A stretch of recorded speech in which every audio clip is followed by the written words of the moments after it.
peut aller très loin, surtout depuis la rentrée octobre et la promulgation d'une nouvelle loi fiscale pour lutter contre l'évasion fiscale. Alors vous l'avez entendu, à partir de janvier 2018, eh bien l'administration pourra aller fouiller dans vos comptes, mais regardez seulement ce que vous publiez dans vos réseaux publics, Facebook, Twitter ou encore Instagram. C'est une pratique qui existait déjà, mais désormais c'est officiel. Je vais t'envoyer des Ne soyons pas vidéos, parano, mais ne soyons pas naïfs. L'administration fiscale, quand elle diligente un contrôle fiscal, forcément, elle regarde un petit peu ce qu'elle peut trouver sur les bases de données publiques. Moi, je fais du contrôle fiscal et souvent, l'administration fiscale a énormément d'informations sur un contribuable. Les personnes qui ne déclarent rien et qui partent en vacances toute l'année en prenant des photos et en les postant sur Facebook, elles ont tout intérêt à arrêter de le faire. Pourquoi? Parce que l'ensemble de ces données de réseaux sociaux, ils vont alimenter un très grand réseau d'informations géré par l'intelligence artificielle.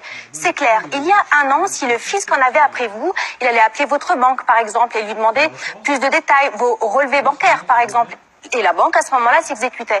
À partir de maintenant, ces transmissions sont automatiques. Le fisc ne demande plus rien. La banque, chaque mois, envoie tous vos relevés bancaires directement au fisc. C'est pareil pour toutes les organisations sociales. La CAF, le RSA, le Pôle emploi envoient directement. Et regardez, à partir de 2019, les plateformes Internet seront également concernées. Vous avez loué votre appartement sur Airbnb ce week-end ou encore vendu votre téléviseur sur Le Bon Coin ou louer votre véhicule à un particulier, eh bien jusqu'à présent, l'ensemble de ces sites vous envoyaient un document pour que vous puissiez déclarer cet argent. Eh bien désormais, ils enverront ça directement au fisc. Un fisc très bien informé et surtout maintenant bien équipé. Une police fiscale vient d'être inventée. Elle siégera directement dans le ministère de l'économie. Elle pourra vous mettre sous écoute, diligenter une filature, utiliser la géolocalisation pour savoir où vous vous trouvez et même demander des perquisitions.